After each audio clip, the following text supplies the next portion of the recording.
की, भारत माता की जय श्री राम, जय श्री राम, राम लक्ष्मण जानकी, రామ లక్ష్మణ జానకి.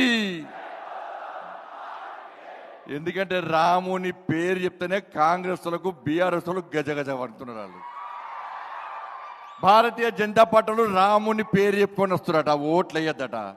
అంటే కాంగ్రెస్ పార్టీలు బీఆర్ఎస్ పార్టీ రాముని వ్యతిరేకిస్తున్నట అన్న. ఇలా తెలంగాణ సమాజం ఆలోచించాలి.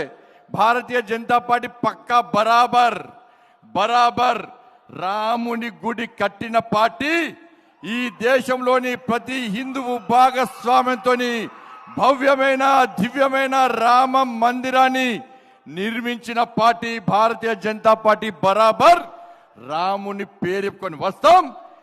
మీకు దమ్ముంటే మీరు రాముని వ్యతిరేకిస్తే మీరు బాబర్ పేరు చెప్పుకొని రండి. ఇలా తెలంగాణ సమాజం డిసైడ్ చేస్తుంది. రామునికి ఓటైనా రాముని వ్యతిరేకులకు ఓటైనా తెలంగాణ సమాజం ఆలోచిస్తుంది. అరే ఊరికేనే వచ్చిందా అన్న రాముని గుడి? ఎంతమంది కరసేవకులు బలిదానమైనారన్న, ఎంతమంది కరసేవకులు రాముని గుడి కోసం పోయి బలిదానమైపోయారన్న. ఆ కరసేవకులను కాల్చి చంపినటువంటి మూర్ఖత్వపు ములాయం సింగ్ పార్టీతో పొత్తు పెట్టుకున్న కాంగ్రెస్ పార్టీకి ఈ తెలంగాణ రాష్ట్రంలోని ఈ దేశంలోని హిందువులు ఏ విధంగా ఓటేయాలని ఓటేస్తారో కాంగ్రెస్ పార్టీ సమాధానం చెప్పాలి. ఇలా నరేంద్ర మోడీ ఆ కరసేవకుల బలిదానాన్ని గుర్తించి వాళ్ళ త్యాగాలను వృధా పోనీ అని చెప్పి ఇవాళ భవ్యమైన దివ్యమైన రామ మందిరాన్ని నిర్మించి ప్రాణ ప్రతిష్ఠా కార్యక్రమాన్ని ఈ దేశంలో ప్రతి హిందూకు చూపేటువంటి నా మోడీ నరేంద్ర మోడీ అన్న.